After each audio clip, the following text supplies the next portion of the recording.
Vieillir n'est pas une maladie, mais une étape de la vie. Voulez-vous connaître et anticiper les problèmes liés au vieillissement? Et oui, sur Radio Afrique Santé, le bien-être des papitos et mamitas nous préoccupe. Rejoignez-nous sur l'émission Le Troisième Âge à la Loupe. Le Troisième Âge à la Loupe. Conseil sur les syndromes gériatriques, nutrition, coaching sur mesure. Le Troisième Âge à la Loupe. Quand vieillir n'est plus un fardeau.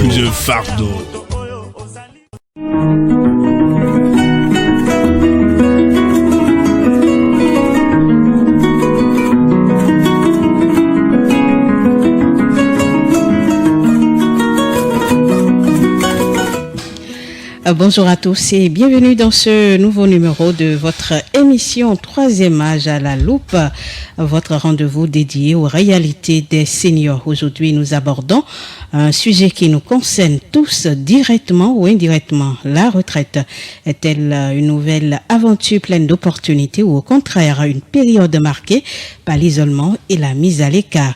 Passer de la vie active à la retraite est une transition majeure. Certains y voient une liberté retrouvée, un moment pour se consacrer à leur passion, à leur famille ou même à de nouveaux projets. D'autres, en revanche, ressentent une perte de repères, une diminution de lien social et parfois même une forme d'abandon. Cette émission, comme vous le savez, est une collaboration avec la Nouvelle Tribune. Bonjour Amel Touillon qui est déjà en studio. Bonjour. Bonjour Dame Ginette, bonjour chers auditeurs de la Radio Afrique Santé. Bonjour à nos fidèles lecteurs du quotidien La Nouvelle Tribune. Alors, comment bien vivre cette transition, la retraite? Quel est le rôle de la famille, de la communauté dans l'épanouissement des retraités? Quelles sont les opportunités qui s'offrent à eux pour rester actifs et engagés? Et surtout, les politiques actuelles répondent-elles réellement aux besoins des retraités?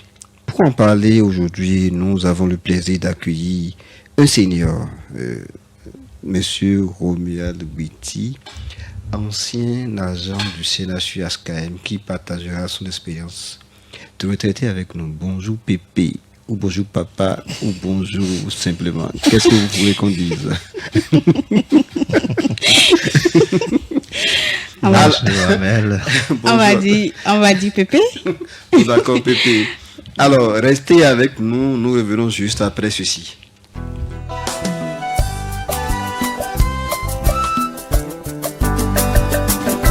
Alors, nous sommes de retour en studio, comme vous le savez. Le thème qui nous réunit s'articule autour de la gestion de la retraite. Monsieur Romuald Biti, Pépé Romuald Biti, Papa Romuald Biti, comment avez-vous vécu votre départ à la retraite après 30 bonnes années au service du CNHU? Bonjour Armel. Dame Ginette, elle s'appelle? Bonjour Dame Ginette. Il est terrible. Bonjour Dame Ginette. Bonjour Pépé. Bon, je vous remercie déjà pour l'honneur que vous me faites. C'est nous qui sommes honorés de vous recevoir dans les murs de Radio Afrique Santé. C'est partagé. Bon, venant à la question posée par Amel, le départ à la retraite, en fait, c'est quelque chose qui se prépare. Et parfois, lorsqu'on s'y prépare, on a même hâte d'y aller. Donc moi, je l'ai senti, je l'ai vécu, je l'ai accueilli avec une joie. Parce que, à travers le mot retraite, j'ai redéfini ce mot-là 2 ans avant ma retraite déjà. Et je me suis dit, cela veut dire se retirer et se refaire. Donc, j'ai pris le mot retraité. J'avais été traité d'une manière et il faut maintenant que je me retraite. Donc, c'est un ouf de soulagement pour vous de laisser les gens du CNHU de retrouver une autre vie. Bon, je ne pourrais pas dire que c'est un ouf de soulagement, mais quand même, parce qu'on a quand même un cœur un peu serré quand on part. Voilà. Ça, c'est évident. Tout à fait. Parce qu'on a créé autour de soi un monde. Tout à fait. Bon, pour la petite histoire, je peux vous dire déjà que lorsque nous prenons notre vie d'activité et que nous divisons une journée, les 24 heures, en 4, on n'a qu'à peine 8 heures de vie à la maison si nous avons une activité pas trop intense. Donc nous passons une grande partie avec d'autres personnes donc, qui constituent notre famille en ce moment. On sort un peu plus tôt, on rentre un peu tard, donc on a peut-être de minuit à 6 heures de sommeil chez soi. Donc ça fait que on ressent quand même l'affection, parce que ça dépend des milieux. Tout à fait, oui. Il y a d'autres qui vous diront peut-être qu'ils ont hâte de partir, parce que peut-être ils ne vivent plus, ils ne se sentent plus dans leur milieu. Mais pas pour moi, c'était le contraire. J'étais vraiment du milieu et je vivais dans mes collaborateurs comme vraiment on peut le dire. Alors, c'est vrai, Amel a dit, ancien agent du CNHU, mais quel était réellement votre métier, je dirais, votre fonction au CNHU? Bah, avant d'aller à la retraite, disons que j'étais contrôleur de gestion au niveau de l'hôpital. Pratiquement, si vous voulez, la 3e personnalité de l'hôpital. Votre rôle consistait en quoi? Pendant ces 30 ans, qu'est-ce que vous avez eu à faire? Bon, pendant les 30 ans, disons que je suis d'abord quelqu'un qui n'aime pas trop garder un métier. Donc, j'ai tellement évolué. J'ai commencé par la statistique. J'étais statisticien économiste appliqué en milieu hospitalier. Après, j'ai évolué en planificateur que je mettais toujours au service de l'hôpital. Et c'est pratiquement à partir de 2004 que j'ai pris la fonction de contrôleur de gestion. Et donc, tout ce que le directeur devait signer, je devais avoir un œil là-dessus. Que ce soit les marchés, que ce soit les actes administratifs ou non, tout devrait passer. Et comme je me rappelle, comme vous le dites là, il y a un de mes directeurs qui m'a même obligé à avoir un stylo noir. Et dès qu'il ne voit pas ça sur les dossiers qui passent devant lui, il ne signe pas. Le stylo noir était destiné à corriger les... Non, juste à mettre mon gris, mon petit... Il appelait ça le petit gris. Donc, mon paraphe. Ok, le paraphe, ok. Ouais, donc c'est pour mettre mon paraphe là, sur tous les dossiers. Okay. Donc, quand je finis de lire, c'est mon accord, je mets ça. Dès que lui, de loin, il voit déjà qu'il y a ça, il peut lire à tête reposée. Et signer. Mais quand il ne voit pas ça, il ne signe pas. Il ne touche même pas le dossier. D'accord. Alors... Je dirais, bon, vous avez dit que à 2 ans de la retraite, vous l'avez quelque peu préparé pour y accéder. Donc, on dira que ce n'est ni une retraite anticipée, ni une retraite subie. C'est quelque chose de préparé. Oui, moi, je l'ai préparé psychologiquement. Ok. Et ça, c'était moi. Mais je dirais que le plan de Dieu a été peut-être autre. Mais moi, j'avais déjà fait mon plan. Parce que je cherchais déjà, bien avant 2 ans, la relève. J'ai amené des jeunes sur qui je pouvais compter. Je les ai obligés à aller faire une formation pouvant rentrer dans le cadre d'un certain nombre d'activités que je faisais. Autant bien au niveau des marchés publics, j'avais défini celui qui doit aller faire cette formation. J'ai essayé avec l'administration de tout faire pour le mettre. Au niveau du contrôle de gestion, j'ai essayé de placer quelqu'un qui après n'a pas trop voulu le faire. Bon, mais aujourd'hui, les choses ont rattrapé. Je suis parti. Il n'a pas voulu, quand il a fini de faire la formation, mais aujourd'hui, il a tourné, et il est en train de faire l'audit. On lui a donné l'audit à l'hôpital. C'est du pareil au même. L'autre a fait les marchés publics, il a trouvé sa place et dans la fonction publique, il est parti, il est responsable des marchés publics dans une entreprise de la place. Voilà. Alors, une retraite préparée, certes, mais ça reste une transition. Alors, j'ai bien envie de demander à Pépé quels ont été les principaux défis auxquels vous avez été obligé de faire face pendant cette période-là. Pendant les 2 ans? Non. Ou pendant la période, le début de la retraite? Oui. Le début de la retraite. Pour quelqu'un qui a l'habitude de se lever à 5 heures, de se préparer, d'aller au boulot, quelqu'un qui avait déjà son quotidien en quelque sorte et qui se retrouve, même si ça a été préparé du jour au lendemain, privé je dirais, de ce cérémoniel-là. Bon, oui, je vous comprends. Mais moi, contrairement à un de mes directeurs qui me racontait que le premier jour de sa retraite, il avait oublié qu'il était à la retraite, il s'est apprêté, il a pris son sac, il voulait partir. C'est sa maman qui lui disait, bah, écoute, tu nous as dit que tu es à la retraite, non?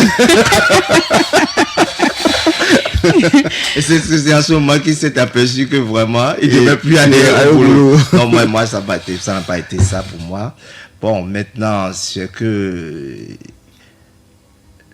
le CNHU a eu du mal à me lâcher.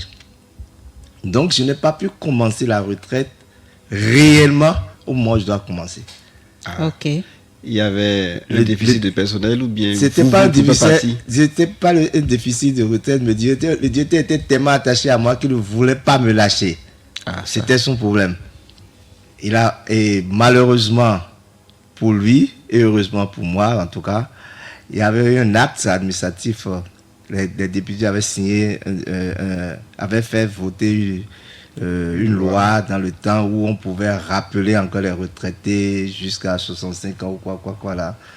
Et il m'a proposé, je lui ai dit, je ne veux pas. La retraite, c'est la retraite. Mais il a refusé, malgré qu'il était à la retraite, de me sortir du corporate de l'hôpital.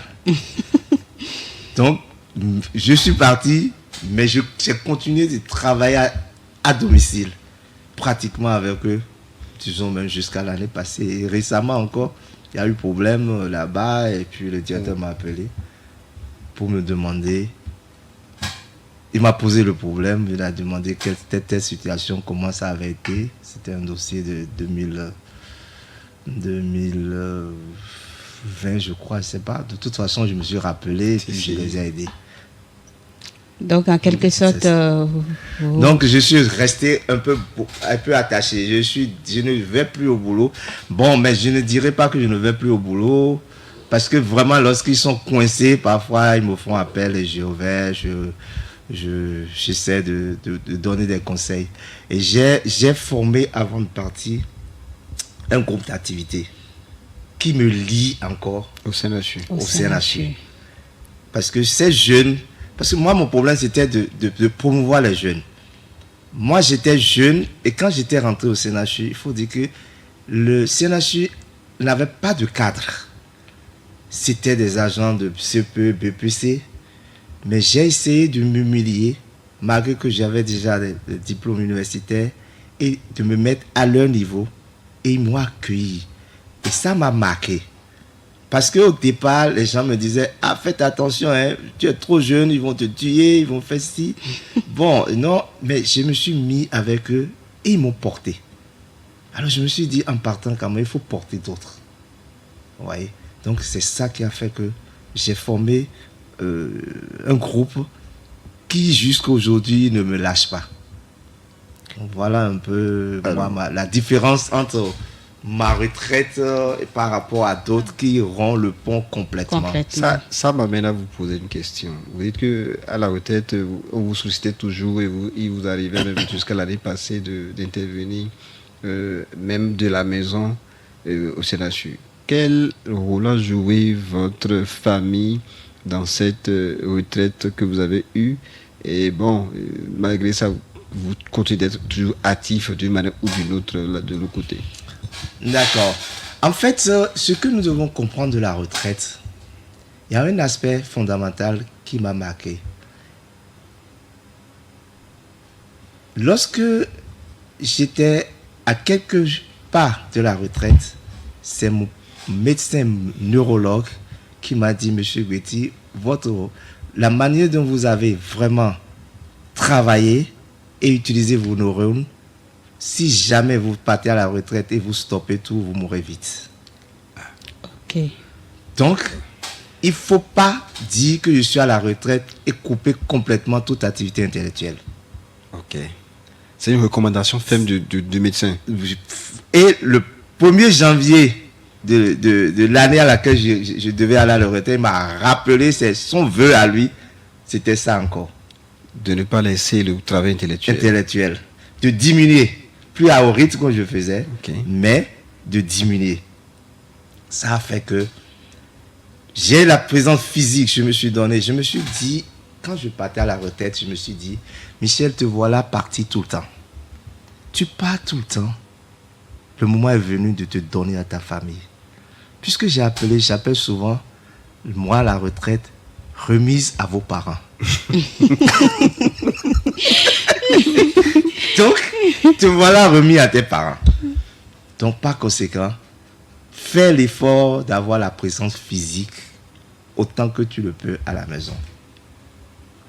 Donc, voilà la forme que moi j'ai. Et j'ai pris l'exemple sur un de mes anciens directeurs français qui, à quelque part de sa retraite, m'a dit, Michel, j'arrête. Je ne ferai plus d'activité m'amenant à même pas un projet qui doit me permettre, même si ça doit être rémunéré, je ne vais plus le faire. Je vais me consacrer à ma famille et à mes petits-enfants. Alors, et effectivement, quand il a commencé, il a fait comme ça. Alors moi-même, je me suis dit, je vais faire pareil. Les premiers jours, dès mes premiers jours de la retraite, j'ai tout arrêté vraiment et j'ai dit, je me mets au service de mes petits-enfants. J'ai été accompagnateur de ma première petite fille depuis la maternelle. Le matin, j'ai dit aux parents, vous me laissez, c'est moi qui fais cette tâche. Le matin, je vais la déposer. À midi, je vais la rechercher pendant 5 ans. Pendant 4 ans, de la maternelle jusqu'au CE1. Tout au moins. Tout au moins. Vous voyez? Donc, ça veut dire que au moins, ça m'occupait autrement. Ça vous permet de vous lever tôt. Oui, ça me permet de me lever tôt pour ne pas rompre complètement. C'est ça. Ça, c'est vrai que ça me permet de me lever tôt parce que déjà à 7 heures, il fallait qu'elle parte pour l'école et revenir à midi, repartir. Voilà, donc, je faisais tous mes programmes autour de ça. Est-ce que entre-temps, vous avez rejoint, je ne sais pas, une association ou à part accompagner votre petite fille à l'école depuis la maternelle, est-ce que vous avez intégré une association ou vous vous êtes donné à un projet personnel qui vous tenait à cœur pendant que vous étiez en fonction et maintenant que vous avez du temps devant vous, vous vous êtes dit, il faut que je me lance? Bon, oui, à cette question, je peux dire que j'étais déjà membre d'un réseau hospitalier depuis que j'étais en fonction. Et ce réseau, j'ai continué d'exercer. Et j'étais un maillon du secrétariat exécutif. Donc ce rôle-là, je ne l'ai pas laissé. D'accord. Mais ça ne m'obligeait pas à aller obligatoire. Je peux travailler à distance de partout. Maintenant, j'avais un projet, mais je n'ai pas pu le faire. Je n'ai pas pu le faire parce que c'était comme vous. J'avais eu un projet pour les personnes âgées. Mais les difficultés que j'ai vues autour et le temps que je n'avais pas ne m'ont pas permis. Puisque je sais qu'au Bénin, il n'y a pas de centre de gériatrie. Tout à fait. La seule, c'était au temps de Yahi, je crois, ou bien Soglo, je ne sais plus, qu'on avait tenté de faire un truc pareil et on avait donné le centre de Ouida. Malheureusement, la responsable, bon, le projet n'a jamais marché. Oui. Ça n'a jamais porté de fruits. Donc, et de par ma fonction, j'ai rencontré des gens qui m'ont fait pleurer. Surtout ceux qui ont travaillé dans le privé, qui sont assujettis à la Caisse nationale de sécurité sociale, où il n'y a pas de prise en charge sanitaire à la retraite. Quand vous les voyez venir à l'hôpital et qu'on leur tende des trucs d'examen, c'est des pleurs. Et un jour, je descendais, j'ai vu un. C'est ça qui avait voulu que je fasse, c'est ça qui m'avait motivé à monter ce projet-là. Mais je n'ai pas pu le finir. Je l'ai rencontré et on parlait. Et il m'a dit, on vient de me demander le scanner, ça fait 80 000, je n'ai pas. J'ai dit, et ça, en ce moment, je ne savais même pas que la CNSS ne couvrait pas. Donc je lui ai dit, mais tu es retraité. Non, il a dit, je suis à la CNSS et la CNSS ne couvre pas, on n'a pas de prise en charge. Quand on vient du privé. Quand on vient du privé, sauf peut-être ceux qui sont du ministère de la Santé et autres, comme nous au CNHU. Donc, ce jour-là, je n'avais rien sur moi. Je les regardais partir. Ouais, et ça avait fait. Et j'avais commencé le projet, j'avais rencontré même des amis, des médecins qui se sont essayés à ça au Sénégal. Et ils m'ont dit tout ce qu'ils ont eu comme difficulté, les moyens, tout ça. Ils m'ont donné quand même des voies où je pouvais, mais je n'avais pas eu le temps. Ils ont monté, mais ils m'ont dit que eux autres, ils ont monté un truc comme ça par le biais de leur imam. Parce que les imams sont puissants là-bas. Ce sont ceux-là qui vont vers les GSM pour demander d'aide. Ce qui fait qu'ils ont établi des cartes à ces gens-là pour les aider un peu, mais que c'est pas facile. C'est pas facile, mais le terrain reste tout de même vierge au Bénin parce qu'on n'en a pas et les gens en ont besoin. Voilà. Des personnes de troisième âge. Est-ce que c'est pas le moment de repenser à ce projet, de le sortir des tiroirs, de le dépoussiérer pour le mettre au goût du jour? Bon, vous avez raison. Je suis tenté, mais je crois que le cadre est un peu difficile parce que nous avons aussi l'État doit pouvoir accompagner. Et il semble que les médecins ne sont pas trop intéressés à la gériatrie parce que ça ne donne pas de l'argent. Vous voyez, parce que c'est des personnes âgées qui n'ont plus de moyens, qui ont besoin de beaucoup plus de soins et d'attention. Eux autres, ils font des business. Donc, retrouver, en tout cas, je n'ai plus pensé, mais j'ai constaté que j'avais quand même, il y a beaucoup de choses sur le chemin. Et c'est ça, je ne sais pas si vraiment je peux encore.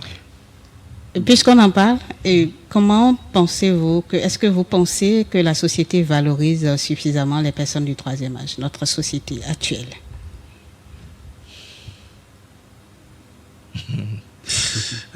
C'est une question difficile quand même. Et délicate? Non, délicate un peu parce que, vous savez, lorsque nous sommes dans une société où de plus en plus, nous n'avons plus des agents que nous appelons des agents permanents de l'État, pris en charge complètement par l'État. Et que là, les gens sont assujettis à des régimes de sécurité sociale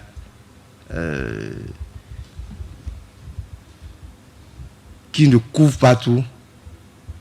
Je me dis que ça devient peut-être un peu commercial. Il faut que ces gens-là meurent vite pour qu'on ne dépense pas trop. Donc, à partir de là, quand vous voyez, nous avons... Les personnes âgées ne sont vraiment pas très bien traitées. Quand vous allez dans les structures, même déjà dans certaines structures de paiement, Même à la banque, quand vous voyez ces gens aller, malgré le poids de l'âge, ils ne sont pas prioritaires. Même si certains se disent que ceux-là, on devait les laisser passer d'abord, on ne sent pas. Nous ne pouvons pas dire que l'État peut tout faire. Mais le social n'est pas assez développé. Le social n'est pas assez développé. Et ces personnes, je vois qu'on risque à un moment donné d'aller comme en Europe. Ou à un moment donné, on sera obligé les gens les abandonnent. Déjà au sein de nos propres familles, nous avons un certain nombre de difficultés. Bon, je ne sais pas s'il faut que j'évoque ça. Allez-y, allez-y. C'est le moment, on vous suit. Ma deuxième, je ne dirais pas une mission, ma deuxième tâche que j'ai accomplie aujourd'hui, c'est me donner un peu plus à la vie spirituelle. Donc par conséquent, je fais des visites à des malades à domicile. Et là, vous sentez que déjà même au sein de nos familles, on n'a pas cultivé, développé l'amour de nos parents. Vous allez là, voir une personne âgée, seule dans une chambre, difficilement. Peut-être qu'on l'a traité de sorcier ou bien quoi, et puis on l'abandonne. Il n'y a pas de structure pour l'accompagner. Vous voyez? Donc ça aussi, c'est des choses un peu difficiles. Même si il y a certains groupes spirituels qui tentent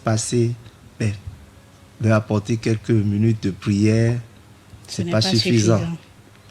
C'est pour ça que je dis que on risque d'aller vers les maisons de retraite. Les maisons de retraite au Bénin, au Bénin, mais je ne suis pas sûr parce que les peu que nous avons, Tokan, Jeffa ou quoi là, vous allez, d'abord il faut beaucoup trier.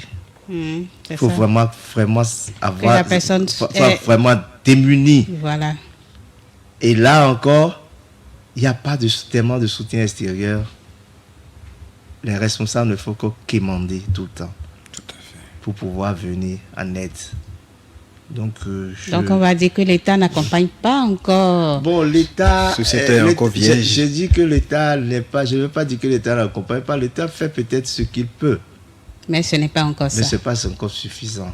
Parce que je dirais quand même qu'au moins au niveau du Fonds national de retraite, l'État continue de prendre en charge les personnes âgées jusqu'à leur âge. Qui ont travaillé. Qui ont travaillé. Au moins, donc l'État fait quelque chose déjà. Ouais. Mais ceux-là qui n'ont pas travaillé. La grande masse aussi, c'est le privé. C'est le privé. Oui, selon les statistiques qui sont sorties récemment, je pense que les travailleurs employés par l'État, ça fait juste 14%. Hein. Je suis parfaitement d'accord. Je ne sais plus. Je suis parfaitement d'accord, mais l'État ne pouvant pas tout couvrir, il faut peut-être que depuis la retraite, aujourd'hui quand même il y a une évolution. Okay. En notre temps, on ne pouvait pas cotiser à la CNSS et soi-même. Okay. Aujourd'hui, on peut le faire. Un individu peut le faire. Ce n'est plus obligatoirement une société qui doit vous inscrire. Donc, si l'individu a les moyens, encore, c'est ça. Qu'il faut qu'il ait les moyens, qu'il est en privé, il peut cotiser. Mais là-bas, qui blesse actuellement, c'est que l'État est en train de s'efforcer de faire un truc de mutuelle, qu'ils ont appelé Arche actuellement, pour prendre en charge les plus démunis. Mais encore que là, comment reconnaître tout ce monde-là? C'est ça. Ça, c'est un problème qui n'est pas seulement béninois, mais c'est africain. Parce que j'ai fait partie quand même du réseau de l'Afrique occidentale de recherche qui m'a permis de voir un certain nombre de choses, de côtoyer d'autres personnes aussi. J'ai vu que ce n'est pas seulement le Bénin, mais c'est dans toute c'est un peu sous-régional. C'est déjà, au moins, dans l'Afrique occidentale, j'ai constaté que... Parce que comment définir ces gens-là?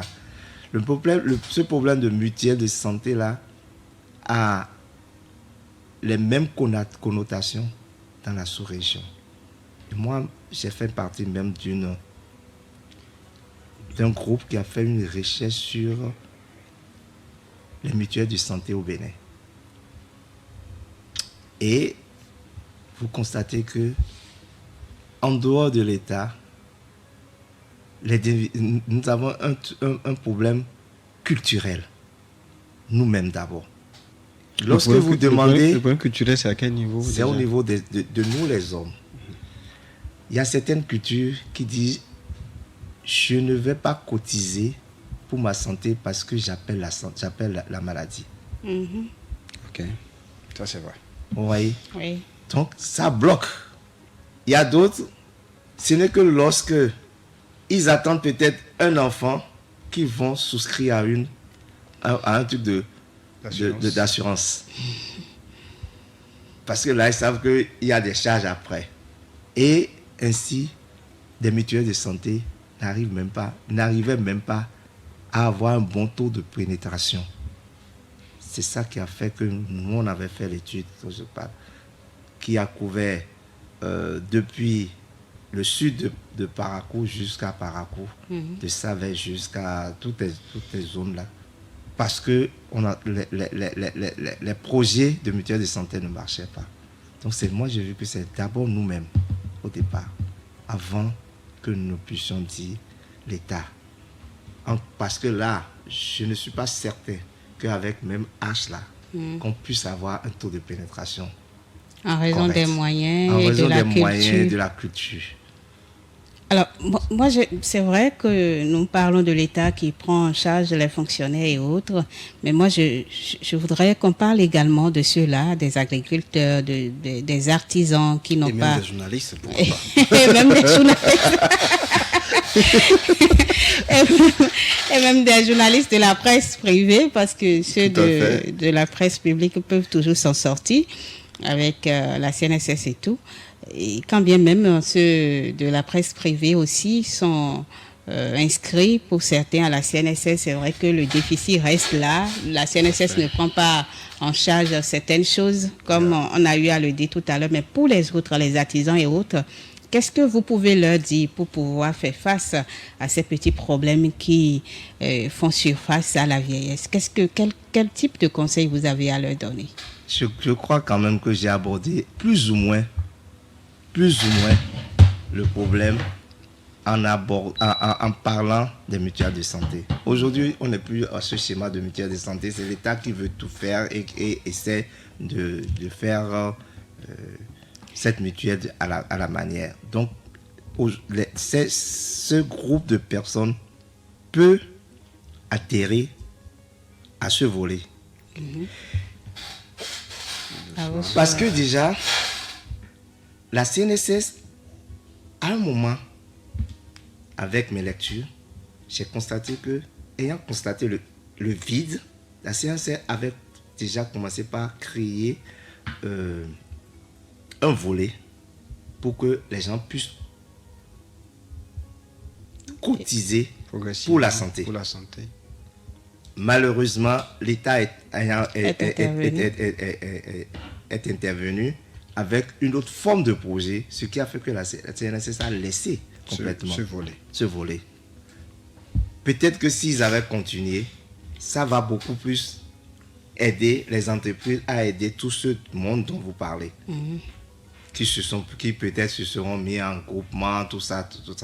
Maintenant, je n'ai pas trop poussé mes lectures pour pouvoir voir quelle est la méthode utilisée par le nouveau système pour prendre tout ce monde-là en charge. Vous, de votre position de retraité, bientôt 5 ans, hein? Oui. Bientôt 5 ans.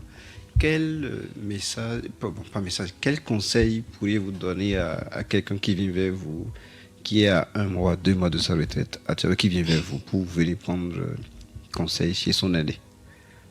1 mois, 2 mois est trop peu. C'est ça. Ou 1 an, si on peut élargir, ou 2 ans. Une retraite, ça se prépare bien loin, plus tôt. Parce que moi, j'ai amené tous mes collaborateurs à intégrer ce concept au moins un an avant leur retraite. Ok. Parce que vous ne pouvez rien préparer En 2 mois. en 2 mois. En 1 an, c'est possible. En 1 an aussi se passe, c'est trop juste quoi. C'est-à-dire, vous êtes surpris. À 2 ans. À 2 ans déjà, vous pouvez quand même organiser certaines choses. Ok. Alors, mais ce qu'il faut savoir dans le domaine de la santé, c'est l'âge de la retraite est l'âge où on a plus besoin de moyens financiers pour s'occuper de sa santé. Tout à fait. Donc 2 ans avant n'est même pas suffisant. Il faut le commencer très tôt. Et moi je le dis. Quand vous Généralement. dites très tôt, c'est... Déjà, comme nous pensons à notre pension à la retraite, il faut penser aussi que... À la vraie retraite. Oui, parce que la pension, elle est au meilleur des cas 60% de ce que vous gagnez, toute charge dégagée. Ok. Au mieux. Là, vous aurez fait plus de 30 ans de service quand même. Mhm.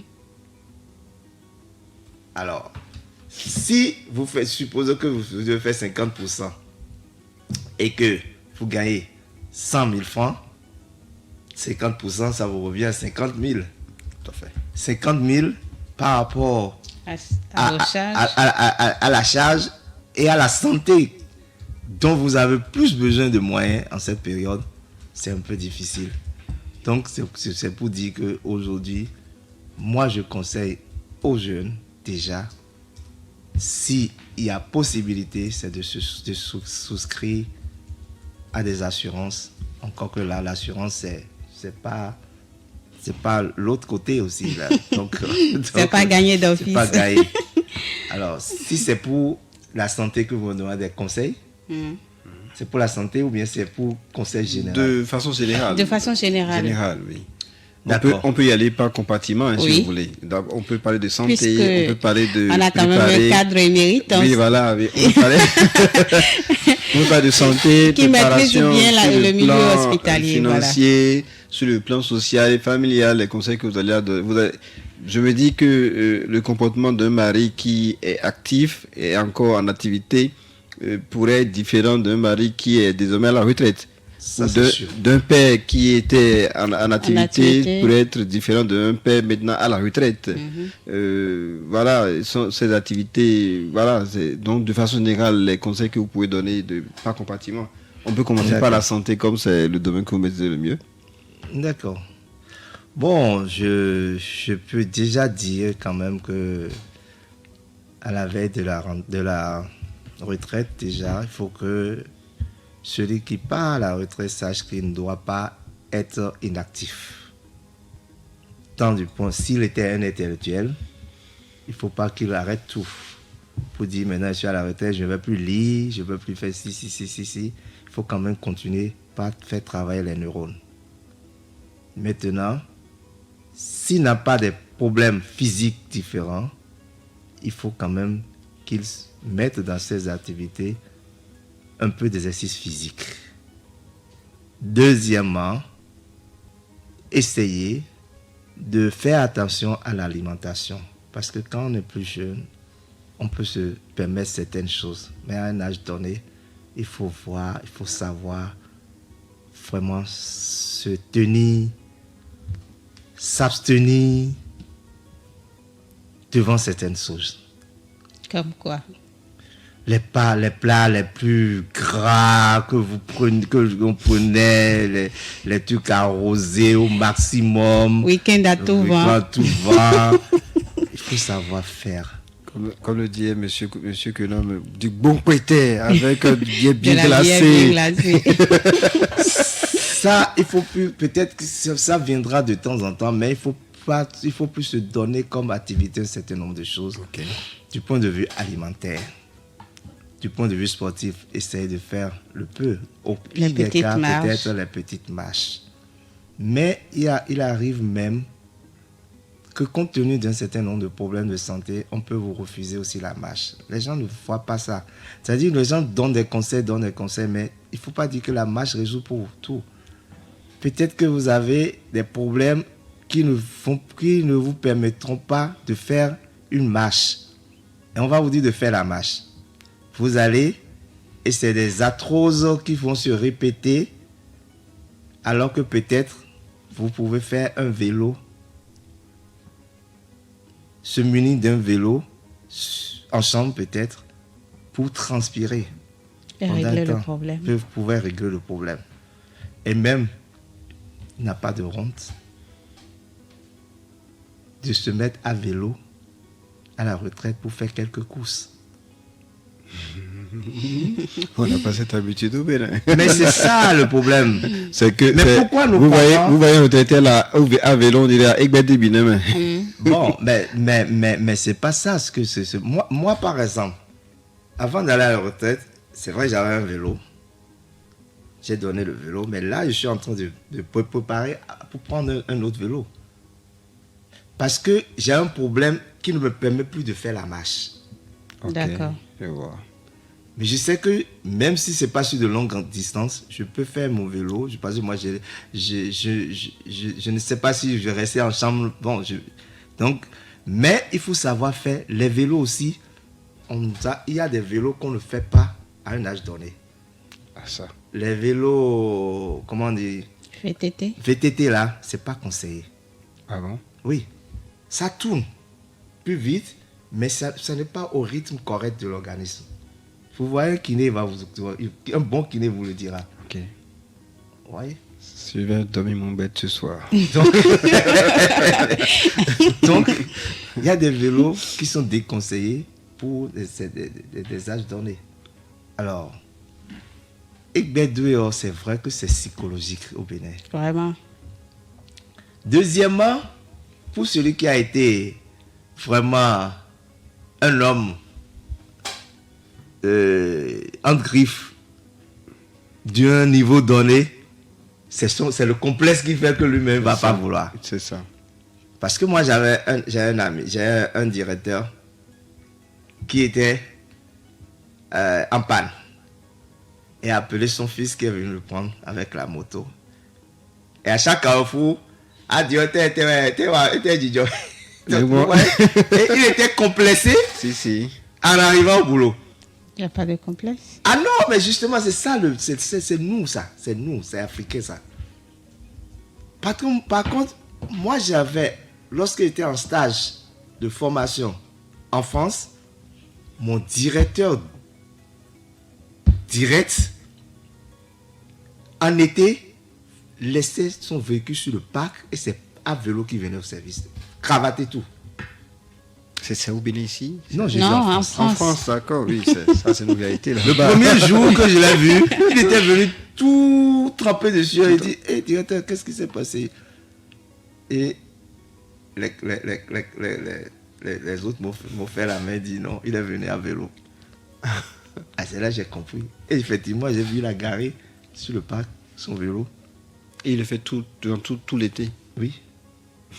On ne pourrait pas faire ça ici. Les gens vont se poser beaucoup de questions. Mais c'est ça. Est-ce que c'est le regard de l'autre? Le regard de l'autre, là, ce n'est pas ça qui compte. Et c'est ça qui fait que nous colportons des maladies tout le temps. Tout à fait. Vous voyez? Donc, du point de vue santé, je crois que quand même que c'est se surveiller et connaître son organisme. Il faut apprendre à connaître son organisme. Maintenant, il y a quelque chose que je demanderais qui est difficile. C'est qu'il faut pouvoir faire un check-up au moins une fois par an. Et, la question qui fâche. Je veux quand même poser une question par rapport à ça. Un check-up au Bénin, dans votre check-up là, c'est quoi? Pour ceux qui ne comprennent pas. Un check-up, c'est quand même un certain nombre d'analyses basiques. Ok. Constitué de quoi et de quoi? Nécessaire pour la santé. Au moins quand nous restons au Bénin, on peut regarder déjà tout ce qui concerne notre glycémie. Ok. Tout ce qui tourne autour de l'hypertension. Ok. Tout ce qui tourne autour du rein. Il y a des analyses clés. La créatinine ou quoi, un certain nombre de trucs clés. Urécréa, oui. Pour voir au moins c'est tout. Mais je connais des gens qui refusent même depuis qu'ils étaient en fonction, de faire des analyses parce qu'ils disent qu'ils ne veulent pas se savoir malade. Donc, ce n'est pas une question d'argent, alors. Non, je Cela ne dis ne pas manque ça. pas d'argent. Il y a certains, c'est pas un problème d'argent. Mais il y a la majorité, c'est problème d'argent. Parce que quand tu envoies quelqu'un faire justement glycémie, comment on dit, urée, créa, il dit qu'il n'a pas l'argent. Ça fait combien, banalement? Aujourd'hui, quand même, avec les centres de santé usuels, peut-être confessionnels, c'est que banalement, vous êtes quand même 1500, 3000. Vous êtes autour de 6000, 7000 quand même. Pour ça seulement. Oui, c'est pas Et ça quand on va seulement. parler du bilan, alors? Non, le bilan, il ne faut pas. Le bilan, c'est profond. Oui. On vous demande beaucoup de choses. Donc là, il faut une bagatelle de 100 000. Au Wow. moins. Au moins. Pour le bilan. Oui, pour le bilan Bilan de santé. de santé. Au moins. Au moins. Si on ne détecte pas des trucs. Mais pour les trucs de suivi, il faut quand même... Non, pas l'habitude, mais il faut le faire. Aller peut-être chez le stomato une fois par an, c'est nécessaire. Et quand nous prenons de l'âge, C'est le stomato, l'audio, il s'occupe de quel... la dent, Ok. les stomatologues. Parce qu'il y a beaucoup de problèmes que nous avons liés à la dent que nous ne connaissons pas. Et c'est nécessaire, autant bien au niveau de la gencive qu'au niveau des dents. Tout à fait. Il faut détraquer tout ce que nous mangeons là, vont se mettre entre nos dents là et cause des problèmes. Après, on a des problèmes de gencive et la personne âgée, elle a des difficultés déjà pour marcher. Pour mastiquer, pour... Donc, vous voyez, donc il y a un certain nombre de choses qu'il faut faire. Aller peut-être vers l'ophtalmo De façon régulière. au moins une fois par an. L'ORL au moins une fois par an. Mais c'est des moyens. Parce que si vous devez aller dans les structures, il faut au moins 7 000 francs pour une consultation. Là, vous venez d'évoquer au moins 3 différentes spécialités de la médecine. Pour Oui. quelqu'un Dans qui un avait pays du où mal le à SMIC est à manger. 52 000, c'est pas évident de pouvoir mettre de côté quelque chose pour pouvoir faire ce check-up-là à Mais la fin de c'est l'année. très important Mais c'est quand très même de le important. faire si on veut rester un peu en vie. Voilà, c'est Peut-être moi, que la politique sanitaire va s'orienter pour permettre... Oui, donc une autre question Bon, directement. là, Ah oui, Oui, allez-y. là je pense que c'est ça qui amène peut-être certaines structures à avoir recours à des trucs extérieurs. À des trucs extérieurs où les gens viennent périodiquement pour faire tel examen, tel ci, tel ça. C'est aussi des politiques. Et souvent, quand vous allez à Ou bien le ce bateau. type de croisade ou bien Oui. vers ce type de bateau, il y a tellement de monde que vous Vous demandez... n'avez pas la dernière en date, c'était le bateau de la Chine où ils ont fait une intervention télémédecine, je crois, où ils ont opéré quelqu'un. Le médecin était à Shanghai ou bien je ne sais plus où, et a opéré un patient béninois. Oui.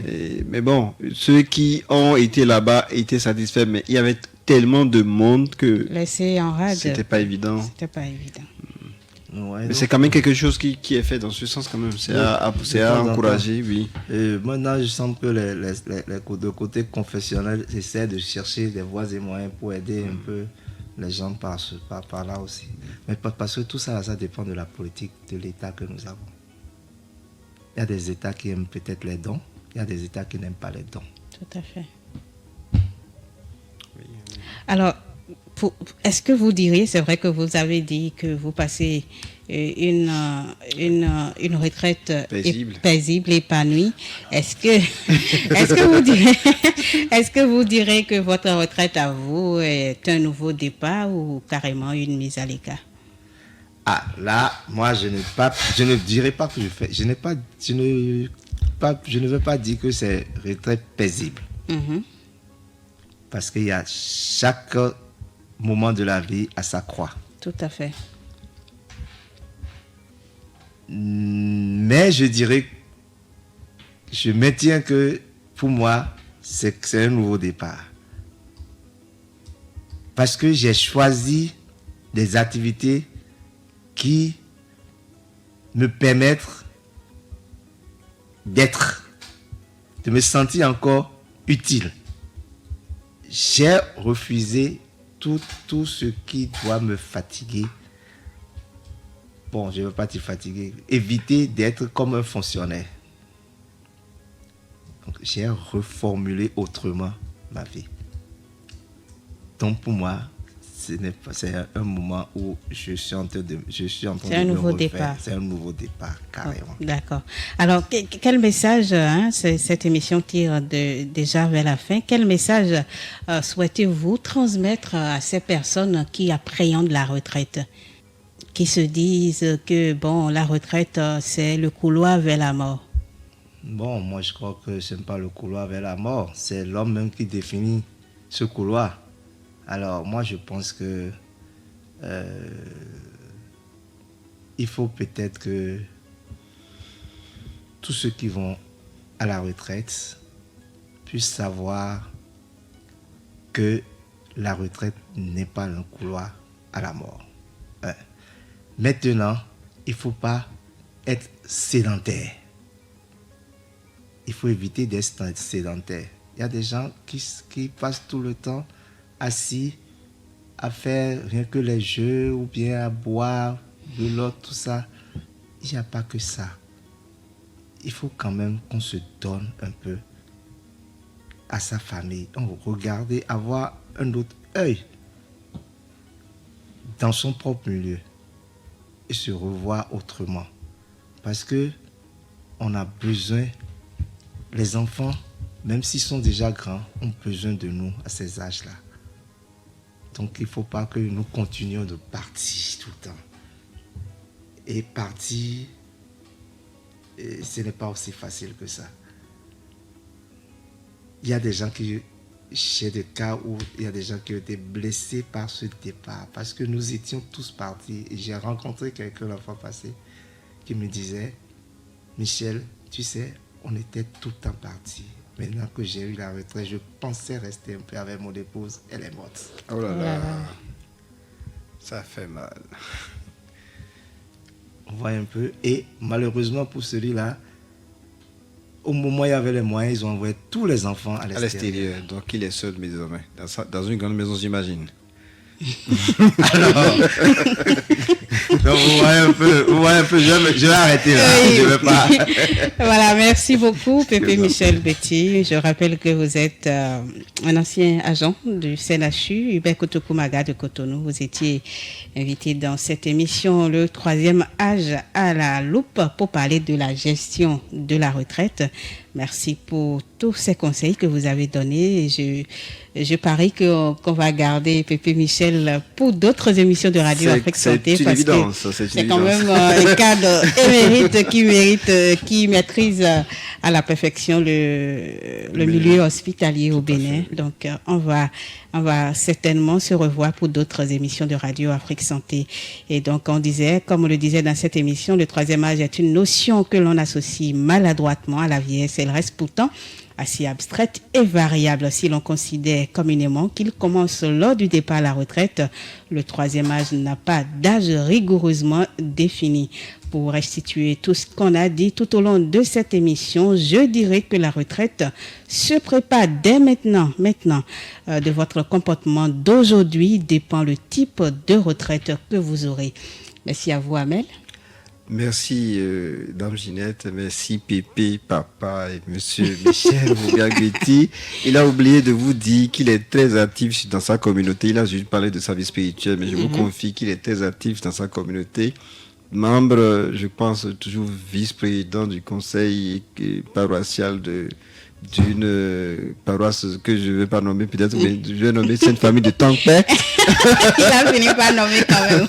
Donc, il est toujours actif, je l'appelle affectueusement le premier jeune de la communauté. Merci d'avoir répondu présent à notre invitation et merci à nos auditeurs de Radio Afrique Santé et aux lecteurs de la Nouvelle Tribune. Merci. Prenez toujours le rendez-vous pour le troisième âge à la loupe et à vendredi prochain. Voilà, derrière la baie vitrée pour nous accompagner ce vendredi, il a nom Francis Ibikoulé. Merci à vous. On se retrouve, comme Amel l'a dit, le vendredi prochain pour un autre thème, toujours pour le bien-être des seniors. Merci et à bientôt. Merci. Merci, Ginette.